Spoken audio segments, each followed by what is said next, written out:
I have a very special show today. I feel very lucky to be in your presence. How are you doing, Lou?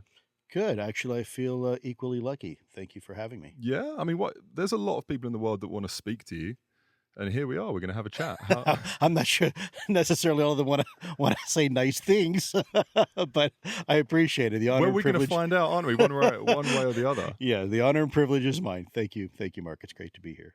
It's honestly surreal to have you sat here because for those of you who listen to my podcast, I had become aware of this kind of whole UAP thing from my brother, and he's one of the most kind of critically thinking, logically minded people.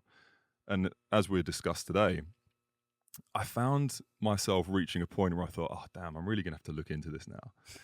And as fate would have it, I'm walking down the street in London, and there you are, just on the corner of the street. Yeah, it was. That actually Genuinely. was my stunt double. Believe it or not. No, I'm kidding. It's little known fact. One of my wife and my most favorite cities in the whole wide world has always been London. My wife's family on her father's side is all from the UK, and I distinctly remember the first time I took her to London.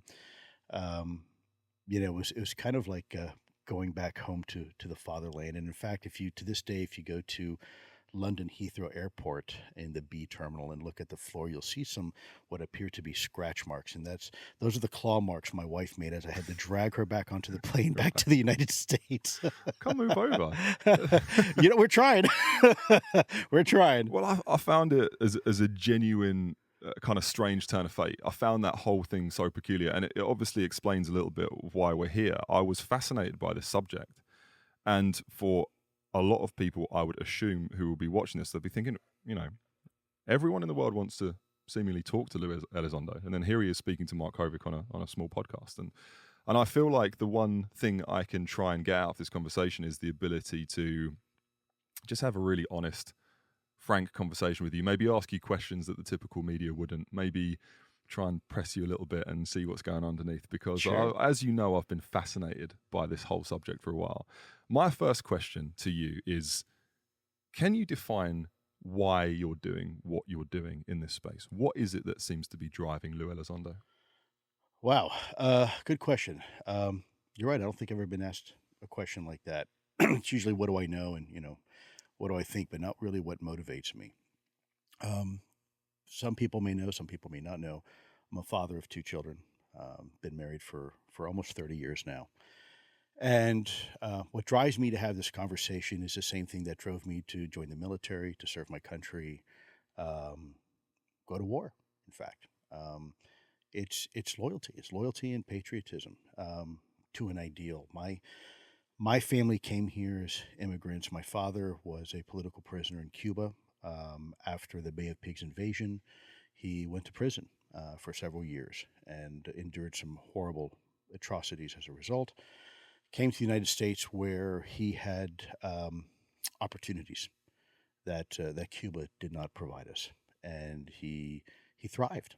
And I remember as a young child him always telling me, "Look, the United States is one of the best countries in the world, not because it gives you things, but it gives you the opportunity to achieve what you want to achieve if you're willing to put in the work, right? It's not automatic. You don't just come to the United States and all of a sudden, presto, you get what you want. You have to earn it, and it's not guaranteed. But what you are guaranteed is the opportunity.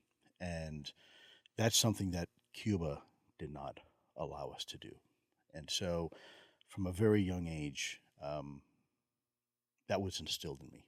And it was a driving force to serve my country, and that led later on for me to get into the programs I did. I excelled in the intelligence community, and I did pretty well, I guess, by their standard, and eventually was promoted into a position that, that I think probably now is why, from a public perspective, people know who I am.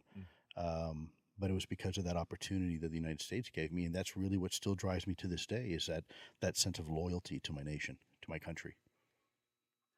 The sense of loyalty to your country is what is driving you to expose information. Yeah, I know it sounds a little weird. Maybe people say, well, isn't that kind of counterproductive? No, I don't think so. I think sometimes, loyalty is one of the things that's very hard to measure. Mm. And It's one of those things. There's an old saying. Sometimes to be a patriot, you have to do things at the time that don't seem very patriotic.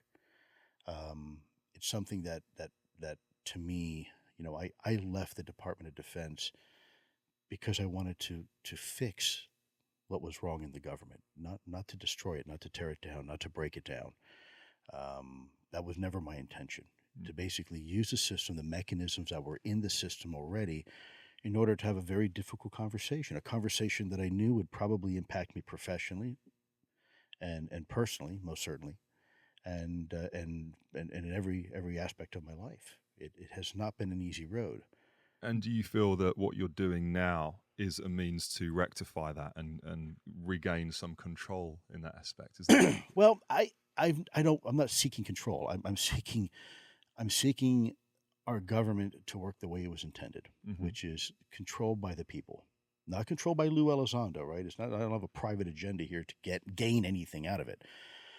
My agenda is to fix what is broke, and hopefully not break more of it in the process of trying to fix it. It's kind of like trying to fix your car. You've got a water pump that's broken, the engine's overheating, maybe a sticky valve and a blown out cylinder, but you have to fix it while you're driving down the highway. And that's not really easy, right? That's it's a little bit more complicated than just taking it to a shop. I want to get into a lot of those cogs that you want to replace in this conversation, because I can understand a little bit more about what you mean. You don't just throw the car out because you don't like those certain parts. Yeah, right. I don't think we can afford to do that. In fact, it's not a matter of wanting to throw the car out or not. The car works. The car was designed great. It's been driving great for a couple centuries now. But like any car, there are things that need to be repaired and need to be addressed. And ignoring that problem is not the solution. Burying your head in the sand doesn't make the problem go away. It just makes the problem worse.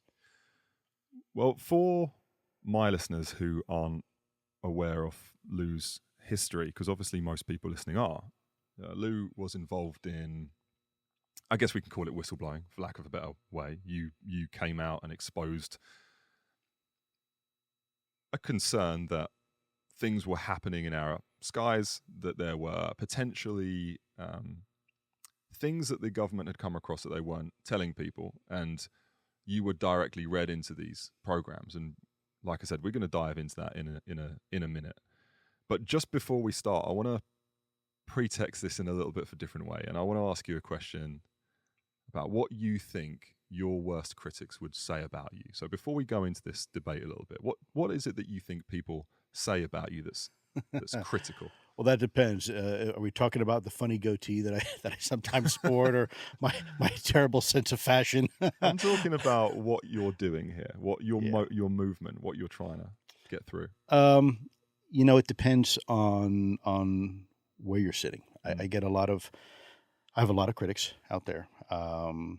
Some are inside the government, some are outside the government. Some would say, for example, inside the government, that I'm not patriotic. I heard a conversation, I'll share this with you.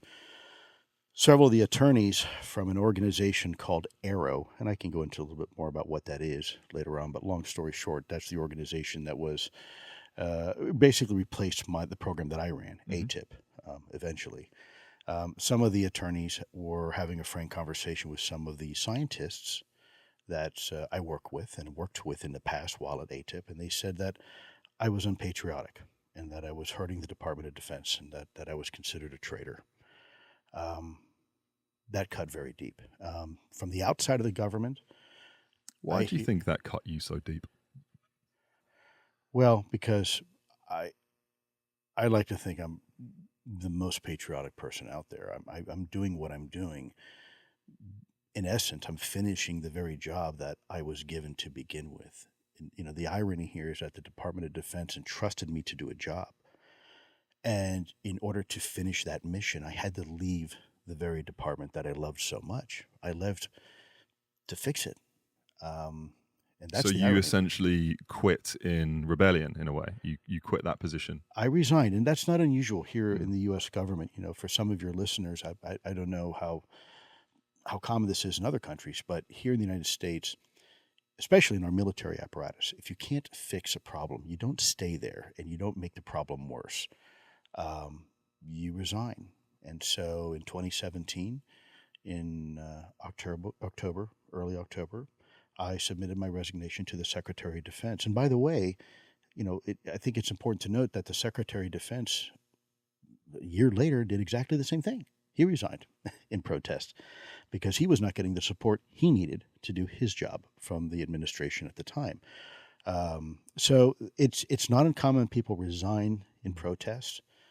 As a military person, what you don't want to do is make a problem worse by staying there and creating internal issues. I understand. So So one of your biggest critics, you would say, would be someone that says you're not loyal to your country. What else is there? Is there any other argument that you sort of? Yeah, there's a lot from the outside. A lot of times I've been accused of being it's a term we use here in the U.S. called grifter or grifting. Mm-hmm.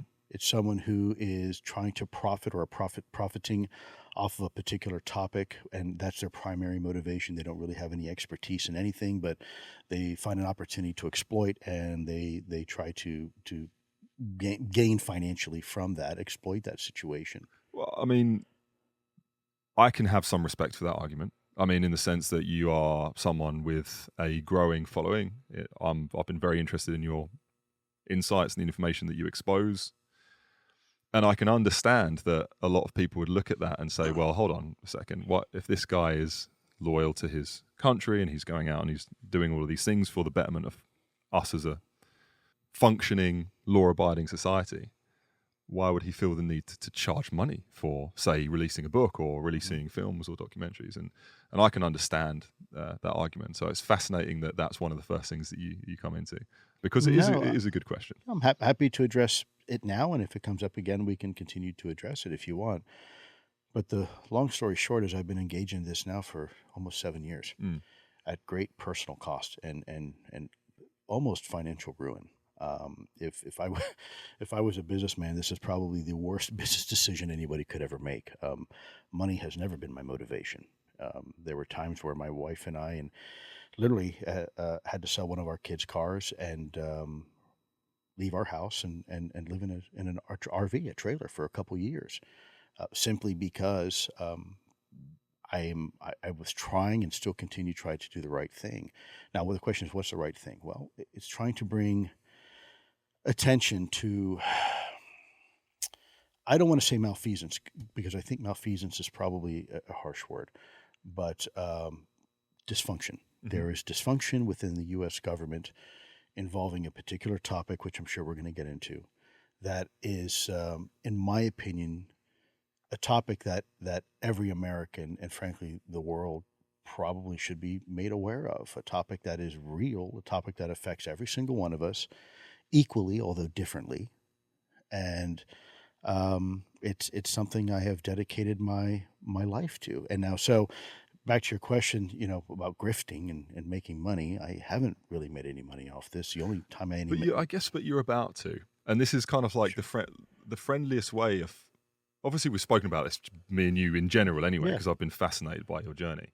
But I want to put myself in the position of so many people that would just want to look you in the eyes and ask you these direct questions, because it's like, I want to kind of be as mean as I can because it's not in my nature, but I'm so desperate, genuinely so desperate for as much solidly grounded, concreted truth and honesty on this matter, just because I've been so confused by it. Mm-hmm. And I know that there's going to be people out there just a bit confused. Why a book? Why is he now monetizing it? So, like, just on the specific element, how do you feel about the fact that you will now be monetizing this thing? This will be putting dollars in your pocket. Sure. Well, first of all, I don't have any issues with making a profit. I think that is, here in the United States anyways, we are a capitalist country, and it's very, very common for people to leave the government and then talk about their experiences in a book. But that's not my motivation, and let me be clear about that. Mm-hmm. One thing is to make money tangentially off of something. Another thing is to make money, and that's your only motivation. That is not my motivation here. My motivation here, don't get me wrong, I'm not going to complain that I'm going to actually pay some bills with this finally. But in reality, writing a book gives somebody an ability to put your thoughts down in a way that no one can take and manipulate or make a clever soundbite off of. Most people know I do a lot of interviews and have done a lot of interviews in the past, but these are interviews, especially with major media outlets, that are usually 5 minutes or less, and you have a little bit of a soundbite, and most of the time they already have a question they want to ask you. The book is an ability for me to address the things that I find important, the things that I think need to be addressed involving this big particular topic, and in a way that is in my voice, right? No one's putting words into my mouth. It's uncensored, unfiltered. What you see is what you get. And that's very important because it's authentic. You're hearing it directly from me, from my brain down onto paper, and it's also indelible. Please don't get me wrong. Podcasts are wonderful and interviews are wonderful. But books are forever. Books are tangible. Books are something that can sit on a bookshelf and generation after generation can read it. And there's nothing new, unless you're going to burn every book in America, which, good luck with that. It becomes indelible. It becomes a permanent record for the times. And it is something that allows me to address all the issues that I think need to be addressed that I wouldn't normally have an opportunity in the time to do. For example, this podcast. No matter how long we sit here, unless you're prepared to sit here for the next month and a half, 24 hours a day, I'll never be able to get that. I'm ready. I'll never be able to. If I can get to the bottom of this, I'm ready. But can this book, is it as simple as just your word on paper? Because can someone like you just release a book? Is there not a process behind how that has to work? Surely you can't just... Well, sure you can. I can release a book on Amazon, but there's a couple issues with that. First of all, let's talk about the legal implication. Because I have a national security clearance, still, I have a top secret clearance, and I am still, it's a lifelong obligation to what we call a non-disclosure agreement, or in this case, secrecy oath, right? You swear an allegiance to the country and a promise to maintain those secrets. So there are certain things I am not allowed to say, and those things involve classified information. So my book, first and foremost, has to go through a review process. If I were to just put it out on Amazon and I fail to go through the Pentagon for that legal review, I can find myself very quickly in a lot of trouble, i.e. I could go to jail because they have not had a chance to review that information for classified information. I didn't know that. There's another piece to this, though, too. Okay. Because you're asking me something that I think has two parts to it. The other question is, why don't I just self-publish? By now, people know I'm going through HarperCollins, a major publisher. If you self-publish, most people don't have the resources, certainly I don't, to get the word out to a huge audience. The only people that are going to read a story like that on Amazon are people that are already following the topic, right? So right now on Twitter, I have maybe, 100, 200,000 followers, right?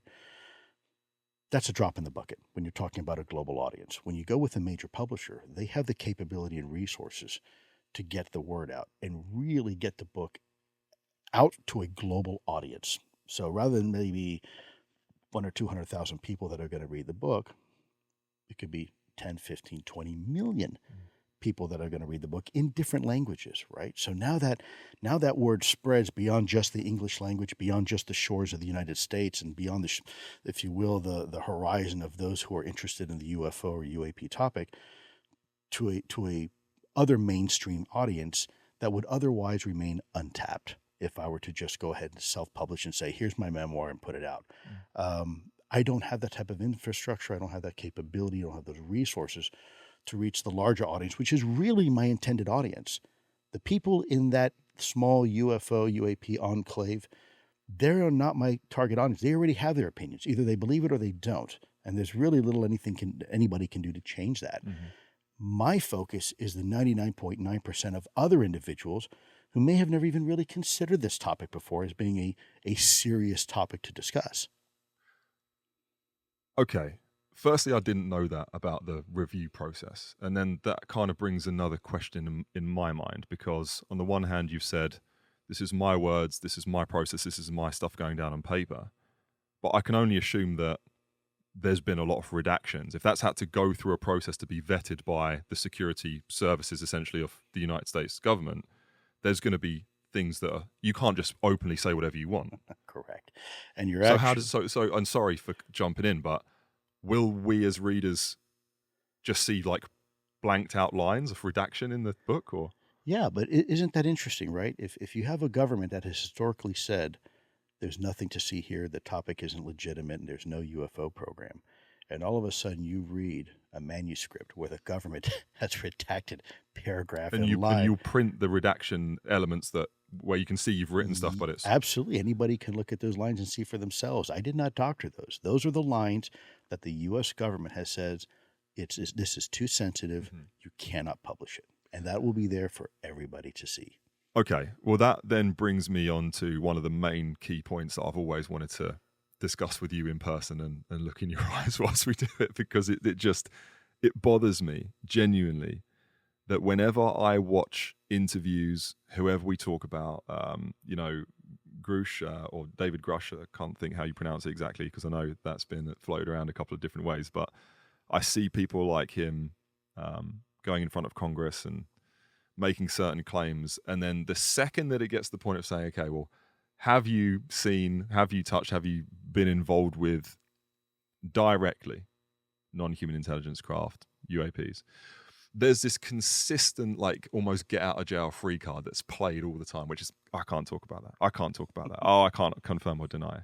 And I know that if that irritates me as much as it does, there's going to be a million people out there being like, exactly. So I can understand from your point of view. You say, well, I can't just release information. I have to think about it. I have to put it in a manuscript. I then have to go and get this sent off to the Department of Defense. Is it correct? The DoD? Yeah, the Pentagon, correct. I have to have that cleared. And really, I want this to go as far as and wide as possible, because what my actual mission here is to get as many people aware so we can actually change elements in the government so we kind of don't have this problem in a way.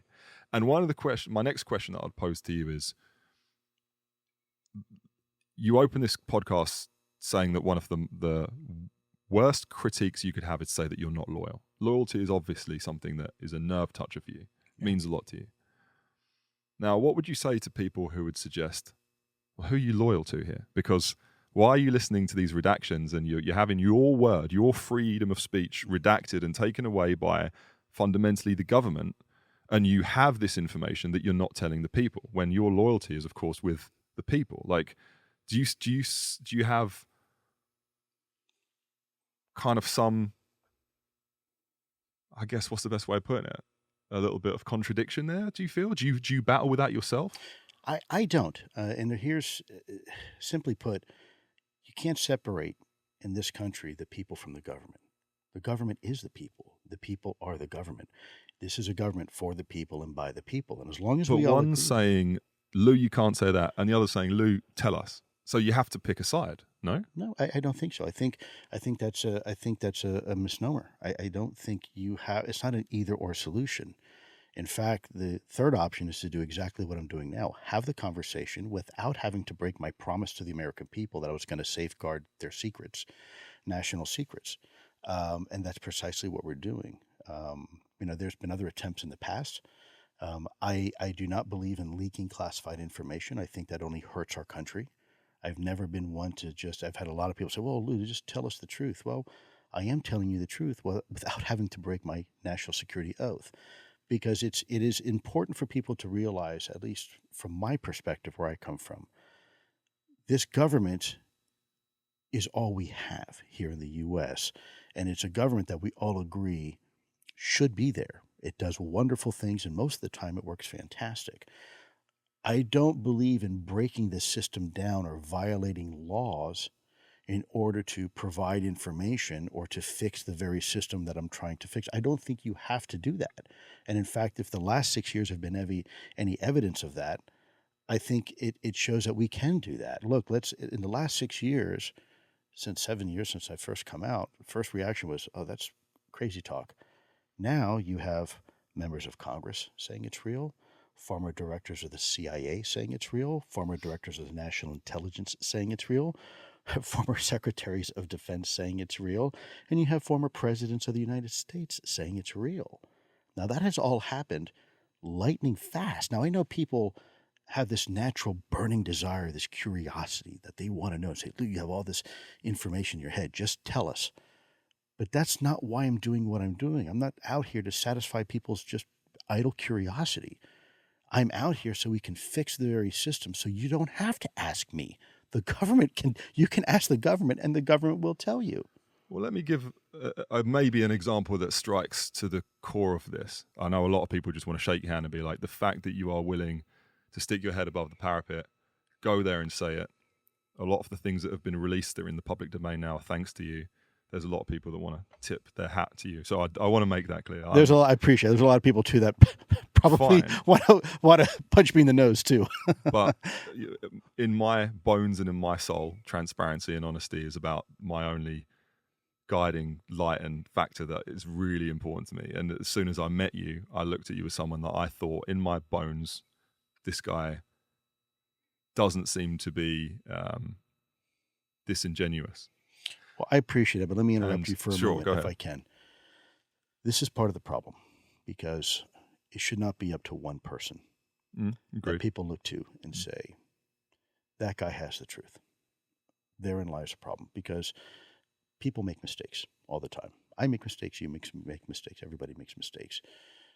This is indicative of a much bigger problem. The system is broken in this particular aspect and must be fixed, because we cannot allow one human being, myself or someone like Dave Grush, to be the torchbearer here. We're doing it now just till the problem's fixed, but I promise you, once that problem is fixed, I plan to set off into the sunset. This is a mission for me, because I believe in our country, I believe in our government, I believe in our people. But I also understand, too, this is not and never has been the Lou Show, and it shouldn't be the Lou Show. This is what I've been trying to communicate all these years, and the more voices we have to have this conversation, the more that the government gets involved, the less it becomes the Lou Show. And I really do appreciate when people come up and they want to shake my hand in the airport and say, Lou, thank you for all you're doing. I appreciate that. Well, the thing is, I was kind of setting you up for a curveball, right? Because I want to show my respect and my genuine kind of admiration for what you're doing. And then what I was going to move on to was Grush. And it's funny that you mentioned him, because let's take, for example, the situation where he's in front of Congress and he's outright saying to everyone on broadcast that we have non-human intelligent craft that have crashed on Earth and we have recovered bodies. So that's not necessarily just the Lou Show anymore. These are other people that are coming out and saying this. You know David Grush. I do know David very well. So you can surely confirm or deny that. No, what I can say is he's an outstanding human being, but I will never speak on behalf of Dave Grush. If you want to know what Dave Grush thinks, I think you should have him probably here on your podcast and ask him directly, because he is his own man and he's had his own experiences. But you must have had similar experiences. Well, I must have had. What does that mean, similar experiences? If you can, because I'm not, your definition of similar may be a little bit different than mine. What do you mean? Maybe we can cut to the chase and I can ask you, are you aware yourself, forget David Grush for a minute, of non-human intelligence on this planet? Rather than tell you a yes or no answer, because and I'm going to explain to you why. Okay. I'd rather tell you what I do know for a fact. Okay. What I do know for a fact is that there are things that are operating in controlled U.S. airspace and globally that are performing in ways that we simply can't match today. And when I say we, not only the United States, but as far as we know, any other adversarial nation out there. So what does that lead to? Well, it leads to a whole bunch of different possibilities. Now, there are certain aspects of this conversation I cannot discuss. And the reason is because I have signed a security agreement with the United States government, which is basically a contract that says if I reveal anything about X, Y, or Z, I can and I will go to jail. And of course, the next part of the conversation that people always say, well, if this is such an important topic, Lou, aren't you willing to go to jail? And my response is, I don't have to go to jail if we do this the right way. I don't want to go to jail. But it sounds to me like that was a long way of saying, yes, there are non-human intelligences. And yes, what Dave Grush said is correct. I just can't talk about it. Well, you can interpret it any way you want. But am I interpreting it correctly? Or what I can say is I cannot confirm nor deny that question that you're asking me. And so that is a very common parlance in U.S. government speak. If there is a topic that of a certain sensitivity that we are not allowed to discuss, whether yes or no, right or wrong, Hmm. that is the statement that we have to provide. And by the way, let me say this too. I completely understand and sympathize you chomping at the bit and your listeners wanting to know the answer. I want to give you the answer 100 times more than you want to get the answer. I promise you. It is very frustrating for me to sit here and look at you in the eye and have this conversation, and knowing that listeners are listening, and I have to provide answers that may appear to be evasive, but it is not intentional. But I have taken an oath to my country, and that oath is sacred to the point where I've been willing to go to war several times for it. It is something I'm willing to die for. It's a matter of principle, and I am not going to break that oath. It's no different than being married. When you look at someone in the eye and you say, I do, till death do us part, that is a lifelong contract. You can't just once in a while break that promise, say, well, except for Sundays at 6 o'clock at night when I'm with the boys at the bar. It doesn't work that way. It's either a promise that you take serious or you don't. And I happen to take that promise very, very serious. Well, it goes back to what you said at the start. And I actually, maybe a penny dropped in my mind, because I've always looked at you, rightly or wrongly, as a little bit kind of anti-establishment, anti-government, which is kind of wrong, really, because you're not necessarily against the government systems. You might be a whistleblower. But if I've understood you correctly, what you're saying is you want to abide by the legislation and the law that we have in this country, because obviously we're in the US now, not in London, but you want to abide by the infrastructure that this country has. You don't want to break laws, and you're trying to do this in a potentially a slower way. And that leads me on to say, the question I just asked you that you cannot answer, do you think you will soon? And if so, how soon do you think you could confirm or deny that? Well, so let's unpack that a little bit, because you actually asked me a few things in that. First of all, you're asking me to anticipate when I'll be able to tell you an answer to the question you're asking me. I have no idea. That's not my decision. That's to the U.S. government. And if we do this properly, you won't have to ask me, because the government will tell you. So that's first thing. Secondly, as far as being anti-establishment, what I am is anti-corruption. I'll share with you a very simple anecdote I had. My father recently passed away. He passed away on Father's Day of this year. My father and I were very close. And my father was very, very smart. And I asked him, and I feel a little guilty about this, because I asked him actually flippantly. We were driving in a long car drive down from my home in Wyoming down to Florida. So I had several days with him, and I knew he was sick. He was dying, and he didn't want to tell me, didn't want to worry me. But my background in medicine, I knew he was on his last few weeks of his life. And I said, Dad, what is the greatest threat to any society? And I asked him that because, I spent my life in counterterrorism and counter narcotics and all these things. And what is it? And he looked at me, and without hesitation, he said, corruption. And I thought for a moment. I said, Dad, what do you mean corruption? Like monetary corruption? He said, no, corruption. Whether it's governmental corruption, political corruption, religious corruption, moral corruption.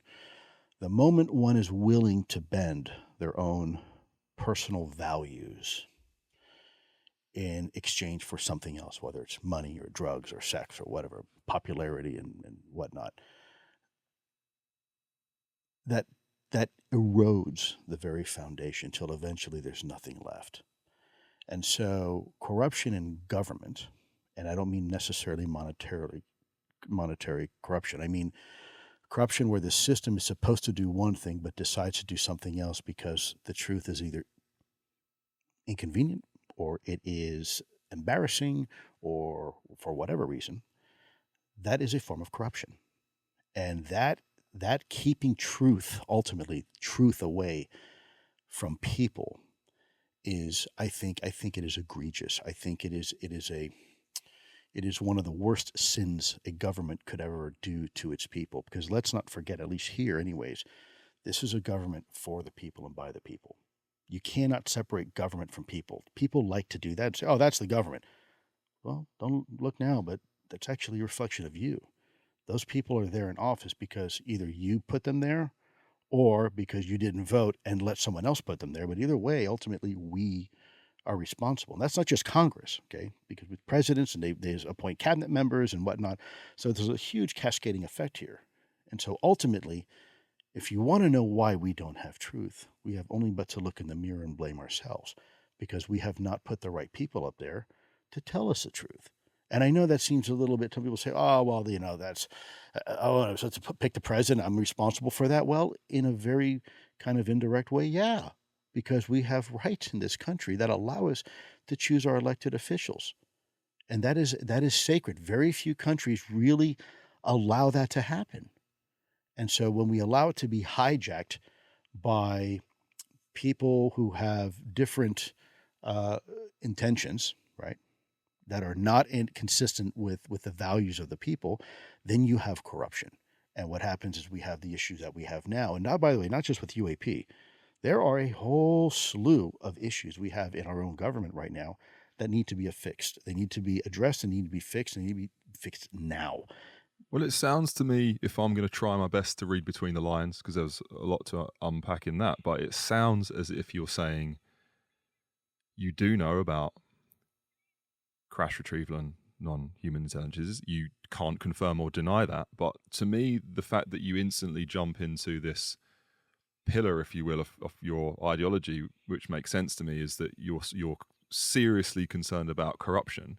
There's not a very long line that needs to be drawn between those 2 points. It sounds to me like you're saying our government absolutely does have these craft, does have these retrieved bodies, and your worry is that that is just simply being shrouded up and covered up and hidden, and like you said, through embarrassment, through not wanting to admit certain things, they're just keeping that from the people. Does that sound about right? Well, I got to hand it to you, you're very tenacious. No, I did not say that. You can interpret what you want, but I did not say that the U.S. government is in possession of crash retrievals and biologics and bodies.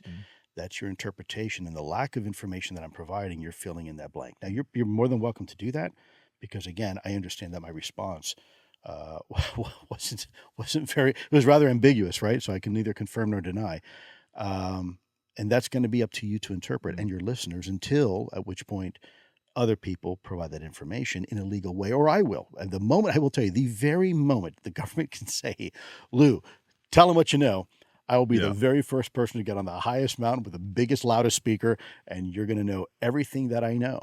Well, that's what I find quite cool about the conversations we've had, because the 3 videos, the 3 videos that came out recently that were put in the public domain, that was you that pushed for that and got that across. Well, yes and no. I was part of the review process. I requested the review process. These were unclassified videos. At least those sections were unclassified. And so even though it was unclassified, I still didn't have the ability to pull them out of DOD. I had to go ahead and facilitate the process through what we call the 1910 process, have them reviewed, and then when they came back to me, said, yes, these are approved for release, you're good to go. The intent was then for us to go out into industry. When I say industry, the military industrial complex, where there is a huge resource pool of scientists and experts that could look at these videos and tell us what we're looking at. Because the scientists that we had at the time gave us their best shot, their very best estimate. And still, at the end of the day, we came up with a big goose egg. We had no idea, despite all the different signatures we had of all the different aircraft of the world and missiles and rockets and helicopters and drones and satellites and you name it. None of them matched. And so the question is, okay, what are we looking at? And so the idea was then to take that information, find some people out there, maybe in the Northrop Grummans of the world and the Lockheeds, and say, look, we've got this problem. What the hell are we looking at, right? And that was the original intent. However, the videos wound up later being provided to the media. For the record, I did not do that. I did not provide them to the media. I did not know they were going to go to the media. But they wound up in the media. And honestly, probably for the better, because now people have tangible evidence that the U.S. government has things in our airspace. We don't know what they are. Pilots are seeing them. We're picking up on radar. And we had a UAP, or in the vernacular, a UFO program in the Pentagon that was studying these things. Well, this is where we get to talk about some more kind of factual things, which I'm excited to go into. And it's of course, there's an irritation for people like me, and there's an itch that needs to be scratched, right, to get the answers that you clearly know, that you clearly can't confirm or deny. But I have to say, one thing that's good about this conversation is probably for me and people like me to at least understand a little bit more about the framework of this stuff. And that leads me on to a couple of questions. Now, I want to talk about things like the Nimitz case and some of these videos that you've helped push forward. But there are a couple of typical things that I've had in terms of questions when I said, "Hey, look, if you had the chance to speak to Lou Elizondo, what would you ask him?" One of them is to try and understand a skiff a little bit more, because when you're asked these questions, or when it comes to recovered craft and biologic crash retrieval, there's often something that is said where people go, "Well, look, I can talk to you about this in a skiff." So how does this function? What does it do? Sure. The question I asked you, are you allowed to speak about that in a skiff, for example?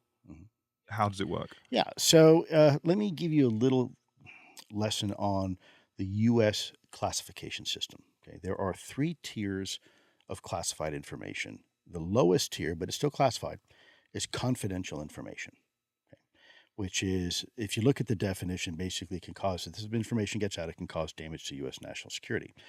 The next level of classified information in the U.S. classification system is secret information. And that is, if this information gets out, it will cause great damage to U.S. national security. Then you have the third tier, the highest tier, the most sensitive, which is called top secret information, which would cause, according to the definition, grave damage to the U.S. national security apparatus if this information was released, right? So those are the 3. Now, these 3, if you will, kingdoms of classification have actually these little sub-kingdoms that live inside of them. So, for example, you can have secret collateral, you can have secret releasable information to certain countries that have the same security clearance. The same thing with top secret. And then within top secret, you have these, if you will, families of caveats. You can have a top secret clearance, but not have what we call SCI clearance, sensitive compartmented information. So a lot of people like to think of it as above top secret. It's really not. It's just a subcategory of top secret information. And then you have this whole, if you will, ecosystem of something we call SAPs and CAPs, which are special access programs and controlled access programs. Such as ATIP? That would be a special access program? So we'll get to it. So great question. So we're going to get to it. But first, let me explain, if I can, to you the macro level of how the security system works. Okay. So, and what you're asking me now is a little bit of a history in ATIP, which I can get to, but I think what you're asking me is a little bit of what a skiff is. So let me answer the question for you, and then we can go into ATIP if you like. I'm with you. Yeah. So if you want to have have a conversation, or you want to do work on a computer, let's say, about information that is top secret, you obviously can't just do it in the halls of the Pentagon, because there's people there that are having tours, and a lot of it's unclassified, and not everybody has access to top secret information, right? So you have to do it in a facility or a location that is cleared to have that conversation, meaning there's no windows. You might have some shielding in the building as well.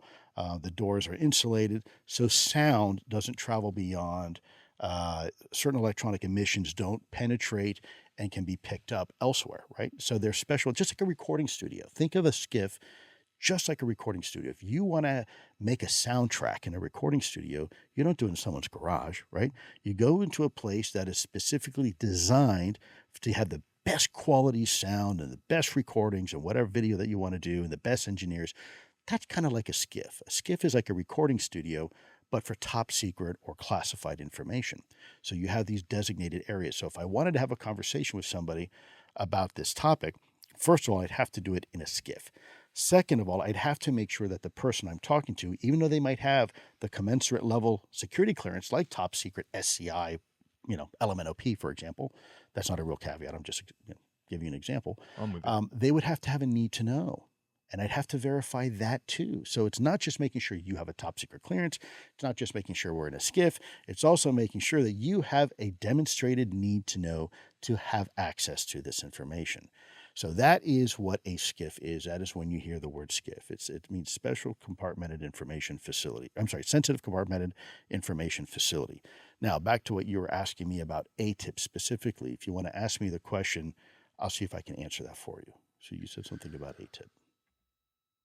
Well, I think ATIP confuses me a little bit in the sense that this was a government-funded operation for the main mission of understanding UAPs. Mm-hmm. because it was acknowledged that there were things zipping around in our airspace.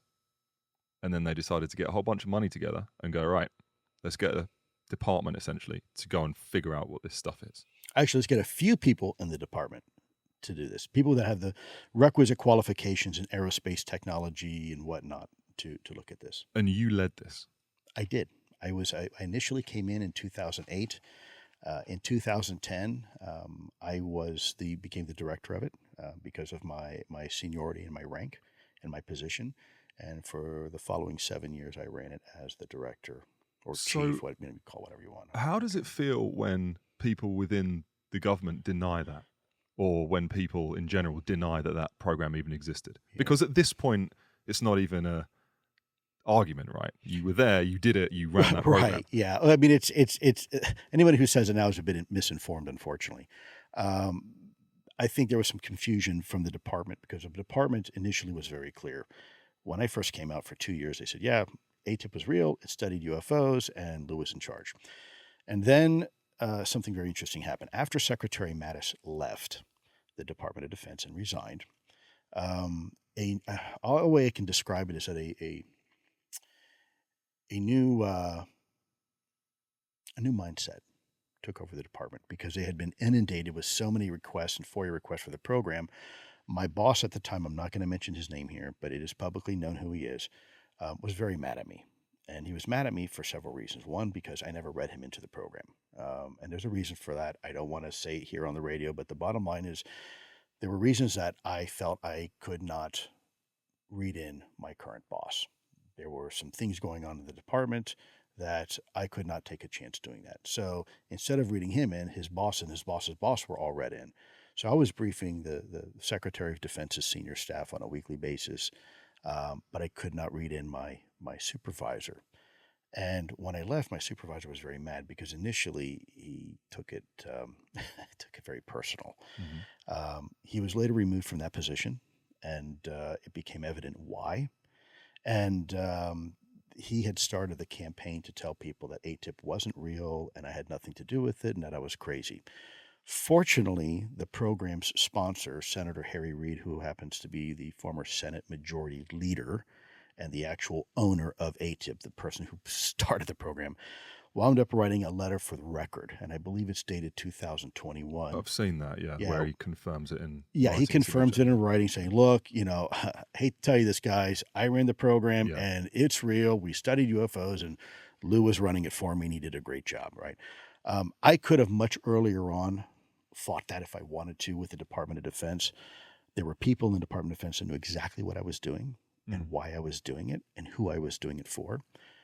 But I could not, to save my own skin at the time and my own reputation, I would have had to expose them. And I wasn't willing to do that. So I took a lot of arrows for a long time. But yes, now I think the general consensus is, unless you look at, social media and Wikipedia and crap like that, but that's a whole other story. But the reality is, yes, it is a real problem. And now the government admits it. In fact, there was a sworn statement a sworn testimony by the Undersecretary of Defense recently, who told Congress officially and formally, when they was asked a question by Congressman Gallagher, I believe at the time, out of Florida. I was going to ask you about this because I've seen this too. Yeah. Yeah. They asked him point blank, have you looked at any other UFO programs in the Department of Defense? Mm-hmm. And he said, well, we looked at Project Blue Book and we looked at ATIP, right? So that must have been a vindication for you. Well, it's never been about vindication for me. I've taken. I guess in some ways it's just part of the problem that you're exposing. It is exactly right, because in one hand the government says there's nothing to see here, folks, and on the other hand says, yeah, we looked at the program and it was a UFO program. I mean, so again, it just highlights, and it's actually not a vindication for me. It's sad. It's embarrassing. This is my government, and you can't even get your own facts straight. What the hell is wrong? I mean, the moment I left the Department of Defense, I'll share this with you. This is not public knowledge. I think a few people are aware of it, though. There is, because of one of the other portfolios I have, there is a standing order from a court of law. It's called a preservation order. Because of the work I was doing on another portfolio, all of my emails, all of the work I've ever done on certain computer systems while I was at ATIP are to be preserved by law because they are considered evidence evidence for a particular court case that the government's involved in. I'm not going to talk about that now. It doesn't deal with me, but the bottom line is I was involved in that. In direct violation of that court order, every single one of my emails and files were deleted from the Department of Defense servers. Poof, like they never existed. That is troubling because that means someone, this topic is so sensitive to someone in the department that they're willing to violate U.S. law to erase all of my files. Now, think about that for a minute. You are willing to sacrifice a national level court case on a national security issue, willing to completely compromise that because you don't want this guy, Lou Elizondo, revealing the information he has, right? You're going to do whatever you can to cover it up and say nothing to see here, folks. So now you're getting into the area of real conspiracy, not conspiracy theories. Like, hey, someone made a decision to do that so nobody else would find the truth. So it's compounding the problem. And so this is my one of my greatest fears that we continue to see here. There are elements within the U.S. government that I don't think are serving the best interests of the people here in the United States, the citizens of the U.S. And they're making unilateral decisions and violating law, breaking the law, the very law that they expect us to follow in order to cover up their misdeeds. Does that touch a nerve with you because of your loyalty and your willingness to follow the law in these difficult positions? Does that annoy you? That Well, yeah. I mean, look, if it feels like it touches it. If the government, look, I mean, we left the same crap in Cuba. This is why we came to the U.S., right? When the government says, for thee but not for me, these laws apply to you but not us. Well, guess what? That's not a democracy anymore. That's a but you still have tyranny. You still have hope that they're just shaky cogs that can be replaced and fixed, or do you think that the whole system really needs a bit of a revamp? Well, I think it needs a tune-up. I don't think we need to. I don't think we need to sell the car or throw it in the junkyard. The car still works. It does a lot of good things. I think it just needs to be repaired. Well, one thing that is really hard to wrap my head around is, let's assume that you're spot on here, and we have this kind of corruption issue, and then we have these very worrying things about deleting files and keeping everything hush hush. This stuff is not small anymore. I don't want to dive into the limits too much because so many people out there are aware of the limits. If you haven't been aware of that story, look it up. To do a 10-second summary, this is F-18 pilots had eyes on a UAP, Tic Tac, as we call it, multiple radar systems all following it. It's one of the most fascinating pieces of kind of relatively conclusive evidence, if you will, that there's a real thing seen by people, trained observers. And that's just like one grain of sand in a complete beach of these pieces of evidence. That's correct. There's 3 videos that people are aware of. It's the Tic Tac, the gimbal, and Go Fast. And Go Fast. How many of them are there roughly? Like, do you think, as if you were guessing? Let's just say a lot. I cannot provide an exact number. But a lot of these, for all of us listening, loads. So this is hundreds. Hundreds. And this is just in recent. So you're referring to the Tic Tac, as you say, story. It was actually a full-field investigation. It was a full-blown investigation that was conducted by the Department of Defense, in fact, by one of my colleagues who was part of ATIP. And as you go into this, the reason why I wanted to frame it like this is there's so many now. The idea that people would be still trying to delete emails and cover things up, to me, seems almost hard to believe that anyone would be that. Yeah, I don't think they'd be as foolish now to do what they tried to get away with last time with me. I think the cat is out of the proverbial bag. I think there's enough people now that recognize the reality of this and realize. I mean, look, they've already informed Aero, the organization that was set up to investigate this after ATIP and after the UAP task force, said for the record that these things are real, that they are things in our theaters of combat that are affecting our aircraft in a way that we can't detect them, and they are threatening our airspace and air safety, right? So that's already been stated, not by Louis Elizondo, not by me, by by Aero, the organization that's been tasked to investigate this. Plus, there's been a lot of whistleblowers that have come out and testified directly to Congress. I am not at liberty to discuss who those people are, where they work, or what they've seen, but let's just say there are a plethora of individuals that have already come forward, also with top secret clearance, with firsthand accounts of some of these incredible experiences. When you said already come forward, is that to suggest there's more? I think there's going to be a lot more. I think this is the wave tops. What the public knows right now is that Congress has been speaking to a few whistleblowers. What the public doesn't know right now is that it's a lot of whistleblowers. And these folks have had direct contact in some cases with this topic and the investigation of this topic for the government going back decades. So you can fill in the blank of what that means. Well, as I try to follow the topic and as I fill the blanks,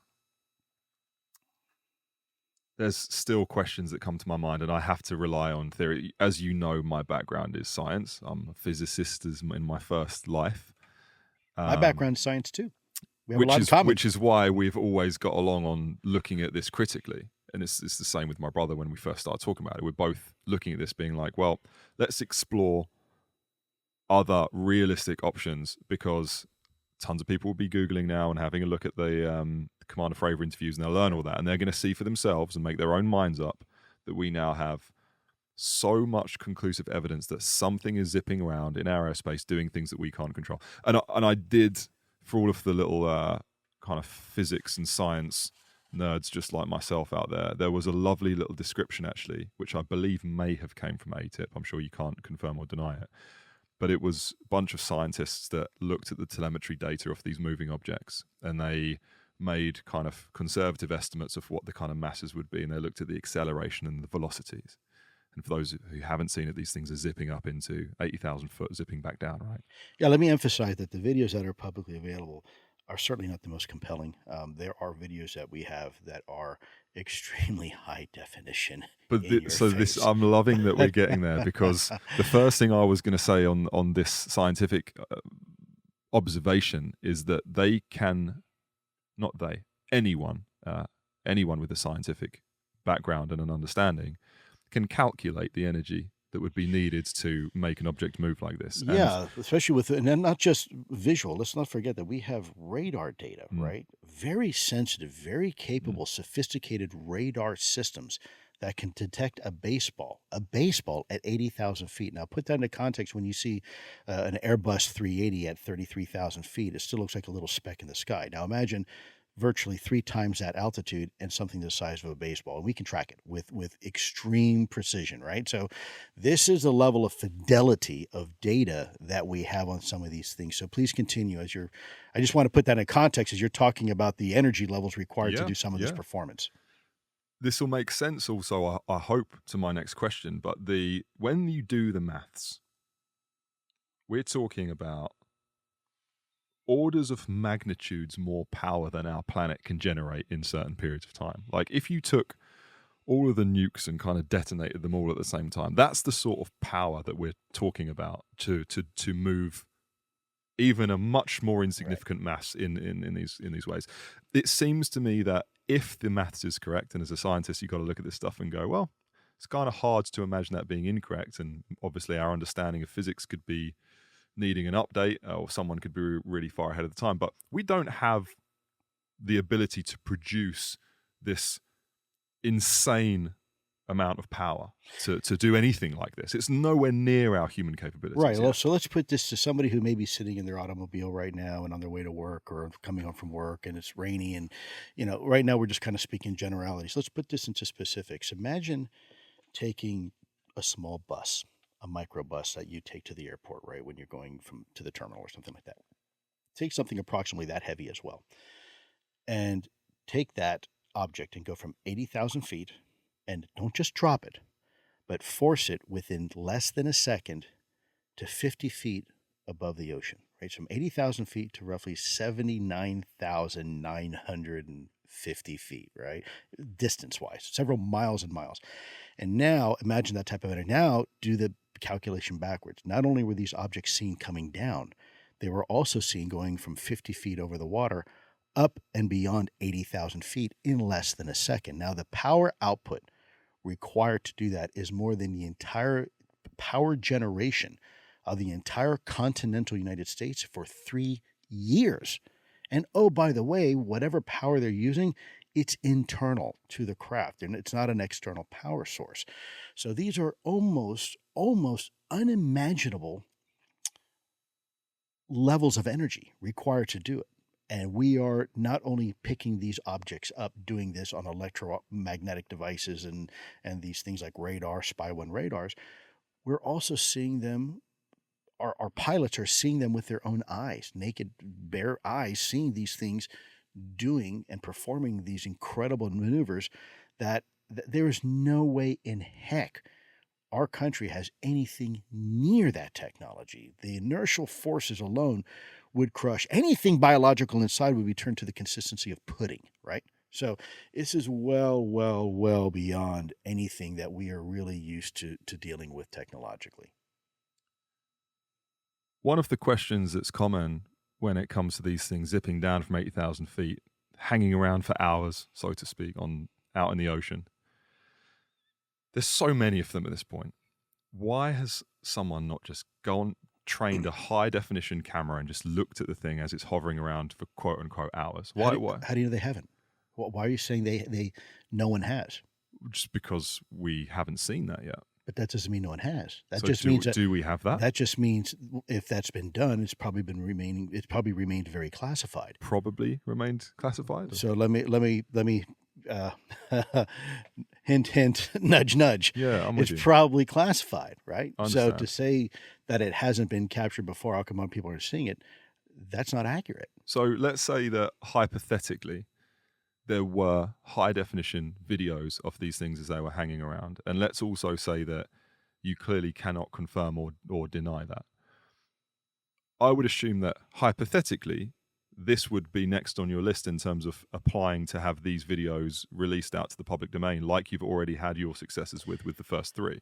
I mean, yeah. I mean, it'll scratch the idle curiosity of people out there that want to see something. For me, strangely, it's not so much about idle curiosity. It's knowing that from my background, teams of scientists, they like to compare. They like to try and run similar peer review simulations. Sure. They want to try and peer review. They want to see a community that comes to a consensus, not to just be necessarily told or shown something. So for me, the interest is. And maybe this is a good question to twist into, but why are we not exploring having the public domain scientific resource to look at this critically? Why are we not saying, like in the Manhattan Project, when we've got to figure something out, we go and we bring our best minds in. Guys, we've got to fix this problem. This seems serious enough. If we've got invasions of our airspace, we've got these things zipping around and we don't know what they are. Right. I would have thought this is just as important to lean on our resource. And I think we are doing that now. That's exactly why, one of the reasons why it came out, because we needed the best and brightest to look at this. And the original intent of Congress to create Aero was for that purpose. Unfortunately, they haven't gotten there yet. They're only about a year old. They got a new director. It takes time to stand up. Manhattan Project didn't happen a month, right? It took some time. But that's exactly why we need to have this conversation, because a video here or two is neat and great, but wouldn't it be more meaningful to create, let's say, I don't know, a national laboratory construct, where now we have the national laboratory created to study this with the best and the brightest? That seems to me a lot more valuable than another video hitting the internet. Yeah, the internet, the video's neat and people look at it and say, gee whiz, for a week, and then they go back to, eating popcorn and watching Netflix. That's not the solution. The solution is, as you say, get the best and the brightest to put their minds onto this thing and really try to figure out what the heck is actually going on. Why do you say that you think we would need laboratories? Do you think there's stuff that people would want to look at in terms of materials? Or? Well, I think, look, proof is in the pudding, right? Mm-hmm. Tangible evidence is always very, very valuable, because then you can do a whole nother type of study. Right now, you're looking at videos and you're looking at telemetry and speed, velocity, accelerations, and whatnot. When you have material, you can do material science, right? You can do physical analysis, you can do chemical or molecular analysis, and then you can do atomic analysis and really get to the heart, looking at isotopic ratios, for example. Spectroscopy to find out what is the Absolutely. And why does certain materials behave the way they do? Because we don't have any material right now that can withstand those forces. So if you have something in your hand, you can look and say, whoa, that is really unique. That can do stuff that our material can't do. Have you had stuff in your hand? Unfortunately, I am not at liberty to discuss anything as it relates to potential physical material. Okay. And then we're back to the... Yeah. Yeah, okay. Okay, fine. But hypothetically, if there were, that might be a good reason to invest into laboratories, because it would allow us to test and maybe confirm or deny whether or not those Yeah, materials... physical simulations. Yeah, There's one yeah. thing to do mathematical modeling on a computer. That's great. Another thing is to actually be able to replicate it in a laboratory. I right? understand. And because clearly, at least from my very small experience with material science, we understand how our elements group. We understand how you can change them with temperature. So in the assumption that we had, let's say, exotic materials, do you believe we would be able to run spectroscopy and see kind of non-human origin creations of certain structures, atomic structures and lattices that we just wouldn't know how to make? Well, do you think that might be... let's say hypothetically, let's go down that rabbit hole for a second, so your readers can kind of get an appreciation of just some of the challenges here. There are only so many elements in the universe. Okay? There aren't any new elements, right? And most of these elements are created at the very last stages, the last microseconds of a supernova, going supernova, right? And you have this incredible amount of energy where all these smaller elements combine to create heavier elements, all the way up to uranium. That's universal. But how the atoms are arranged is a whole different story, because it takes a level of precision and technology to arrange atoms so precisely that Mother Nature there's only a certain, if you will, deviation of isotopic ratios within a certain particular type of material or element, right? When you see things where atoms are being arranged so specifically and in a manner which we cannot to this day replicate, we do not have the technology to put this atom precisely like that within a matrix. And on top of that, if you had that technology, be able to do it at a mass scale would bankrupt any nation, right? That capability does not exist, at least not with our own existing current technology as human beings. So then one must ask the next logical question. Well, we can see it, we know what it's made out of, and we know how it's arranged. Who made it? Who has the technology to create a material with that level of specificity? What country has that technology? And then one must ask, well, let's say it's a foreign adversary. Maybe Russia or China was able to figure it out. Well, okay, but that means despite the billions, and I'm going to emphasize this again, billions, not millions, billions of dollars each year our government invests to keep a competitive edge over our adversaries, despite what all the money we give the CIA and all the money we give to NSA and DIA and NGA and NRO and all the other intel agencies, somehow some country has managed to come up with this technology and build something, and something that we had no idea went completely under the radar, right? And on top of that, we're able to now field this technology completely unimpeded in our controlled U.S. airspace, and there's not a damn thing we can do about it. This would be an intelligence failure, and I am a product of the intelligence community, so I can tell you this. This would be an intelligence failure eclipsing that of 9/11. This would be the worst intelligence failure this country has ever had, because despite our best efforts, some country managed to develop some technology completely under the radar we had no idea about, spend trillions of dollars developing this technology, and now able to field it into our controlled airspace. And oh, by the way, not just last year, but going back decades. Now think about that for a minute. Think about that scary scenario for a moment. It is a scary scenario, but when you start to weigh it up against the probability spectrum of having non-human intelligent aliens, interdimensional beings, spacecraft crashing here, there's a fair number of people that would say, well, look, if I'm going to try and roll a dice and figure out what one's more likely, they might steer away from the idea that we have some non-human intelligence, that actually what's happening is, unfortunately, exactly what you say. And I mean, I think it was not that long ago that Elon Musk had come out and said, we will have this Neuralink now. Our first product is, telepathy, which is the fusion of computer chips with the brain, and then you start to think, okay, well, what if there was a foreign adversary that was way ahead of that? Maybe even in our own government and our own operations, we're ahead of that. And then what's to say, my God, what happens with a human mind, an intelligent human mind? What happens when you take an Einstein and you stick a chip in the mind, and then all of a sudden this is Einstein times a billion? How far in such an extremely short space of time you think you throw AI in there? You throw multi-dimensional mathematics in there, you throw quantum mechanics in there, and you start to go, is it actually more likely that we have I'm going to sound like a real conspiracy theorist here. I appreciate that. But is it actually much more likely that we have a foreign adversary that has just managed to leapfrog a little bit and get human brain power massively amplified by AI, massively amplified by machine interference, and actually has cracked a few codes? And the reality of the matter is, yes, these are from Earth.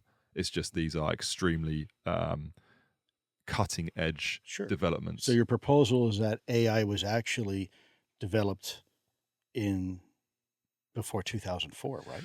That's what you're if you will, postulating, and all these other technologies. So let me give you another example here. Maybe it might be helpful. Using Occam's razor principle, I hear it thrown around all the time, right? So let me give you a little from my background, which was microbiology, immunology, and the study of parasites. You may be surprised to know that it was the Greeks, many millennia ago, who really looked at all life forms on Earth and made the observation that there's really only two forms of life. You are either a plant or you are an animal, right? Both are alive, but really structurally and in every other way, really, really different.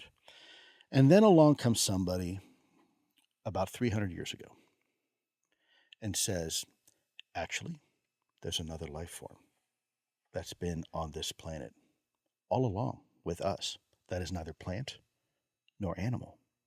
In fact, it's called fungus. And people said, oh, that's interesting. Wow. Now, Homo sapiens sapien as a species is estimated to be roughly 100,000 years old. So if you look at a 24-hour clock, roughly it's only been the last 4 seconds of our existence that mankind realized we've been sharing this planet with another life form that is neither plant nor animal. And as mind-boggling as that is, it's only been in the last second and a half of our existence that we realize there is another life form on this planet that we've been sharing all along. In fact, if you take all the biomass of every animal and all the biomass of every plant and all the biomass of every fungus and add it all up together, it still will not add up to this invisible biomass that is the true dominant life form on this planet. And what is it? That is the kingdom of microorganisms. Not until we had the technology and could say, little beasties, did we realize the true dominant life form on this planet. The last 100,000 years as a species, we have been living completely oblivious to that fact, right? So I ask you, what's more realistic? Using that analogy, right? As a microbiologist, every time we think we have an understanding of Mother Nature, we can put her in a nice little box, she always finds a way out.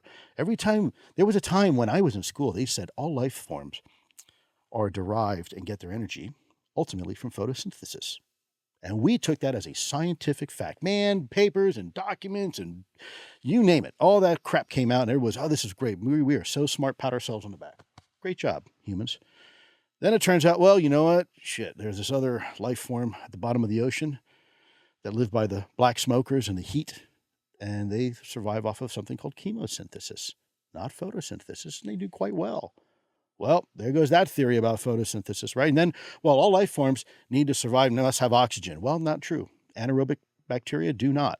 Things like botulism, Clostridium botulinum, does not. In fact, it will die in the presence of oxygen, right? And we have these other things called extremophiles that live thousands of feet under the crushing pressure of the Antarctic ice, right?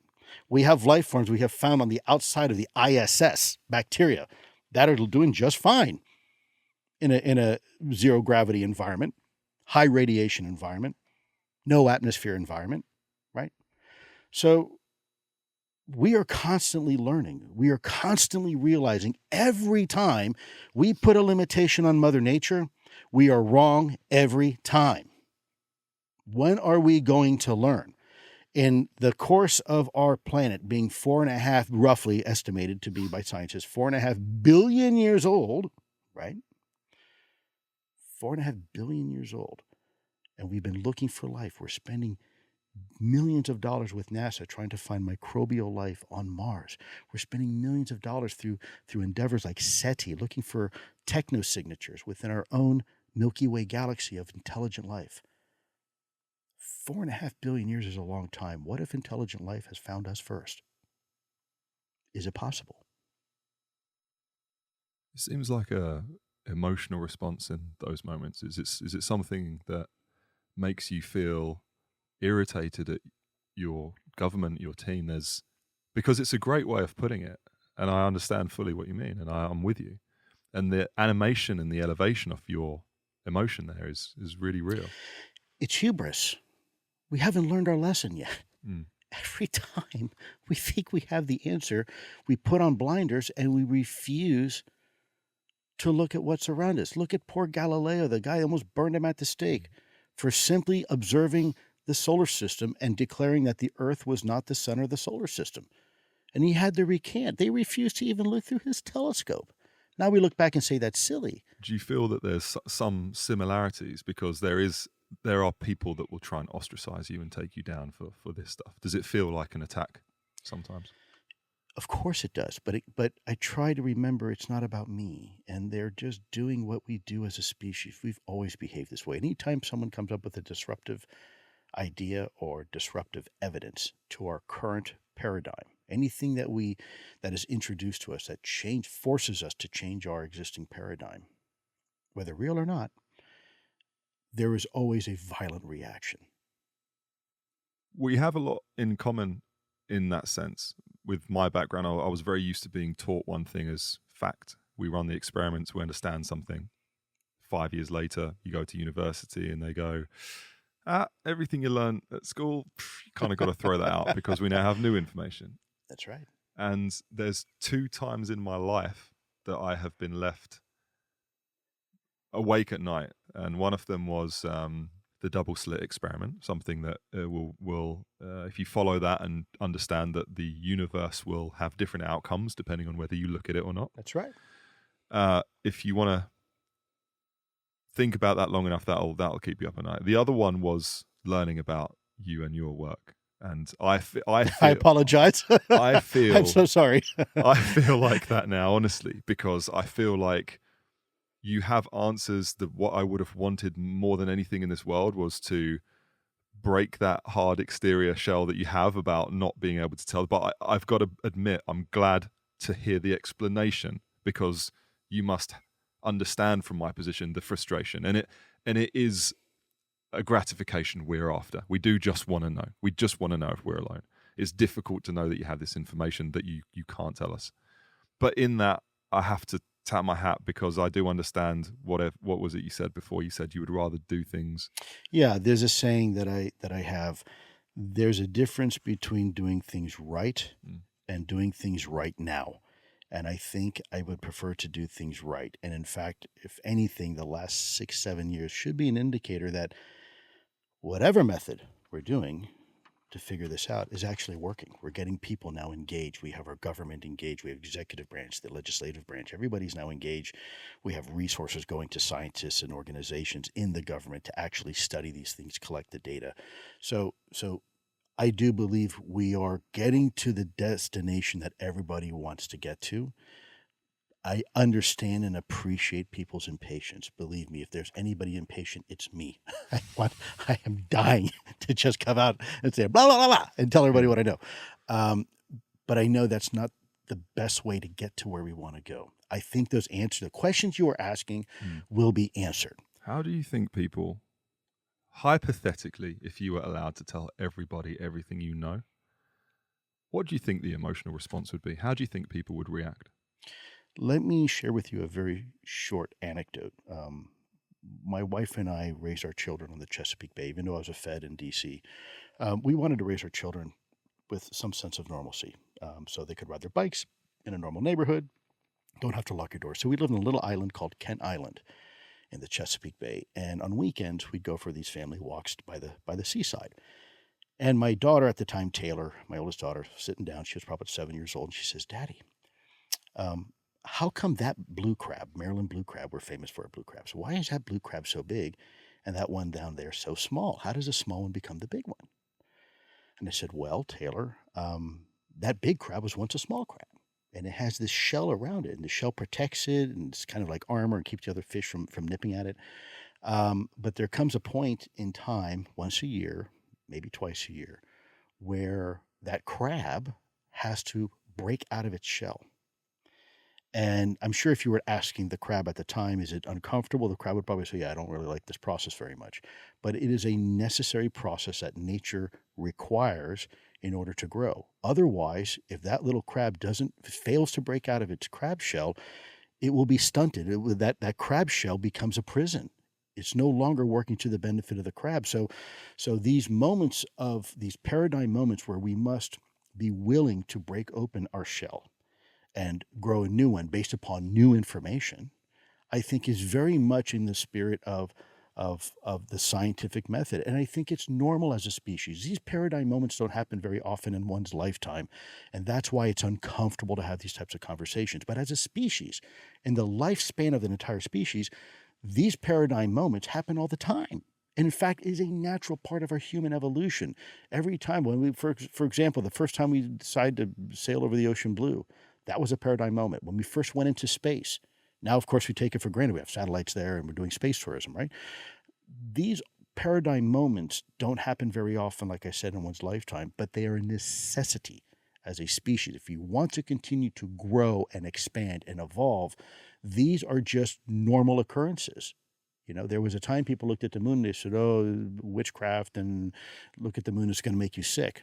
Now we realize, no, that's not the case. You're just catching a cold because you're outside late at night and you probably should be sleeping.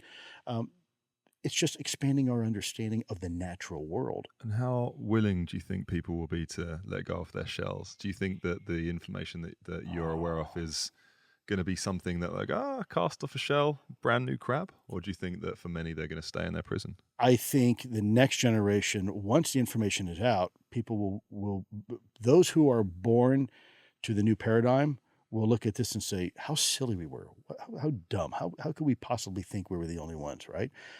The problem is it's the generation that's going through the process. That's where you have the friction. That's where the rub comes in, right? And you have all this anxiety and people say, oh, I got to go talk to my therapist because I don't know what to think. Go about your living life. Nothing should change. You shouldn't change your religion. Don't change your government. Keep paying your taxes. Keep raising your family. Why would you change any of that? Just because your understanding has now been increased doesn't mean you necessarily have to change the way you're living your life. They're not mutually exclusive. And I think that's part of the problem. We think that, every time we come into contact with some sort of new understanding, it's going to revolutionize the way we do things. Well, in some cases it will, but it's not going to change us as a species, I wanted to explore a few final questions about these actual UAPs. And again, I understand you have to be careful about what you confirm or deny. But one of the things that might worry some, myself probably included here, is that plenty of people have noted a pattern of these craft UAPs interacting with our nuclear systems, missile silos being activated, deactivated, following around nuclear powered craft. How does that make you feel, though? You don't seem phased. It doesn't seem something bothered. But as someone who is a military man, loyalty is important. The defense of your country is important. To know that there is something coming in, turning on nukes, disarming nuclear capabilities, that must freak you out. Well, at the risk of having an uncomfortable conversation with some of your listeners, there's two parts of Lou Elizondo. There is Lou, the former national security guy, an intelligence officer. Then there's Lou, the disclosure advocate and transparency advocate. They're not the same person. Okay. People say, well, how can that be? Well, from a military perspective, there's only three options. of intention, right? How do we judge what a threat is? Well, it's a very simple equation. It's capabilities versus intent. We have seen some of the capabilities. We have no idea the intent. So we don't know if it's a threat. So if it or is not a threat, there's only three possibilities. It's either good, it's bad, or it's neutral, right? Can do both good or bad. A lot of people say, well, they're here to good and they're for good reasons. They're here to help us and take matches out of a kid's hand, right, with nuclear weapons. The sad reality is we haven't seen any evidence of that. In fact, if you look at all the development from the atomic age up to the nuclear age to the thermonuclear age, look at the things like Chernobyl, look at the things like Fukushima and 3 Mile Island. UAPs were never there to disable these things. UAPs never stopped these horrible things from happening. UAPs did not stop us dropping bombs in Hiroshima or Nagasaki. They did not stop us testing these things in the 1950s in the deserts of Nevada. They didn't stop the proliferation of nuclear weapons between Russia and China, the US, Israel, UK, now France, everybody else, right? Iran, Pakistan. They haven't stopped that. What we have seen, however, is what some might describe as ISR. Intelligence, surveillance, and reconnaissance, because what we do know is that these UAP are interested in our military equities and our nuclear capabilities. So, and when you say you know that definitively, or it seems that way based on things? No, we have the data of that. We know that. You know that definitively. And I'm not going to go into detail of what they're specifically interested in, but military stuff and also our nuclear capabilities and power generation and whatnot, and weapons systems. So with that said, some might, in a national security environment, if I was wearing my national security hat, right, Lou Elizondo, the intelligence officer, I would say that's IPB, initial preparation of the battle space. Someone is doing reconnaissance on us and they want to know our capabilities. Why, right? That's a big problem. Now, that's Lou, the national security guy. Then there's Lou, the disclosure and transparency guy, that says, okay, I can understand that from a national security perspective. That's the lens you're looking at, and that's the lens we pay you to look at, right? We want you to think that way. We want you to keep us safe. But could it be something else, right? I mean, we fly all the time over. I mean, not to make a funny story here, but case in point, you watch any nature show and you watch over the African savanna, the scattering of the wildebeest, right? And there's some dude in a helicopter flying and filming, and one guy takes a dart gun and shoots one in the butt, and then the thing falls over. They go down, they withdraw blood, they make sure they look at migratory, dietary health of the animal right now, take a couple blood samples, put a tag in the ear, and they leave, right? Now imagine from that buffalo's perspective, waking up and all of a sudden going to the water hole and saying, hey, Bill, you're not going to believe this, man, but I just had the craziest thing happen to me, and man, my butt hurts, right? And so they're going to be like, what are you talking about, Bill? Stop drinking from that pond. Don't you know that pond is, you got something there. Go drink from the clean water, will you?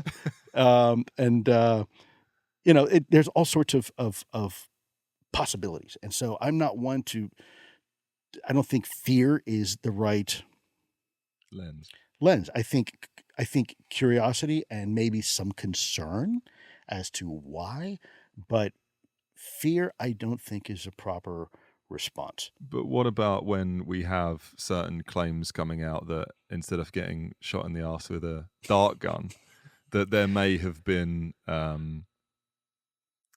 much more severe injuries or even death involved in this? Well, the question is, is it intentional or not? Look, if I go out to any airport right now and I happen to fly out of here and grab a plane, there's no danger, right? But now if I go to that same airplane, I get out of the plane, go on the tarmac, and put my head behind the jet engine while it's throttling up. Well, yeah, there's a big danger. I'm going to get sucked into the engine, or I'm going to get burned, right? Probably not very good for me physically. So, the question is there an intention, right? People say, well, there's a threat. Well, of course there's a threat, but threat doesn't necessarily mean harmful intent, right? They're two different things. Yes, there is a potential threat. If you come up to a technology, a microwave oven that doesn't have the front screen on, you're going to get irradiated. That's just a product of the technology. And is it something you can talk about, whether or not people have lost their lives or been injured in We this? have, what I can say, because it's already been put out at the unclassified level through several of the research documents that have been released through intelligence agencies, there are a handful, well, unfortunately more than a handful, there are a group of individuals, U.S. service members, that have been affected by UAP technology and having negative medical consequences.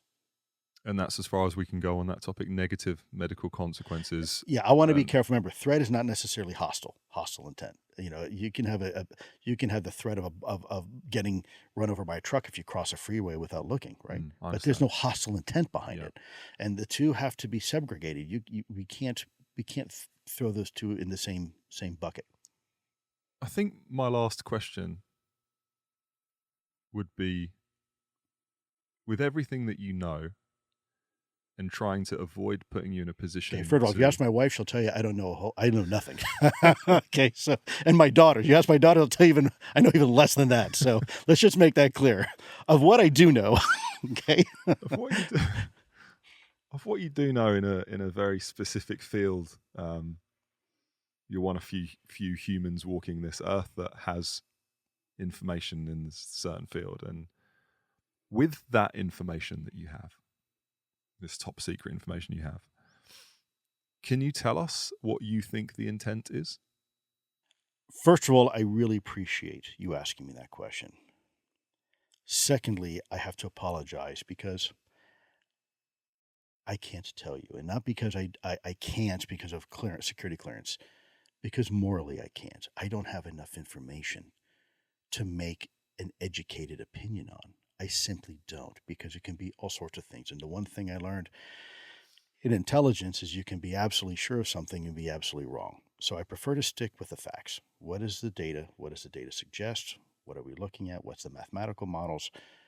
I'm happy to comment on that. But what you're asking me to do now is go beyond that in the absence of information and data and speculate. And I think it would be very irresponsible for someone like me to do it. I could do it, and there's a lot of people that do. There's this whole topic. If you go on Twitter, God bless, don't do it, but it's a cesspool of people there who have their own ideas, and they are sure it's reptilians or Pleiades and this and that and this and that, and they're here to suck your blood or here to make peace. Who knows, right? I think that's very dangerous. And there's a lot of people making money through a cottage industry of telling people they have the answer when they don't have the answer. And that's the one thing I've always told people. Look, I will tell you when I don't have an answer, it's two reasons, only two. Either it's classified or I don't know. And I will always be honest. I will tell you I don't know when I don't know, and I'm telling you now I don't know. Well, as we round this up, I can appreciate it, because every time I ask you about many other figures in this space, I appreciate that you always defer to them, that we should listen to them, and you've always spoken, from as far as I can tell, and I'm sure everyone listening, spoken honestly and with loyalty. And I look forward to hopefully doing this again in maybe a couple of years when there's a bit more information out there. Well, it doesn't have to be that long, If we're lucky, if we're successful, we're having this conversation next year. Well, it has been an honor. Thank you for doing this. Honor and privilege is mine. Thank you. Love that.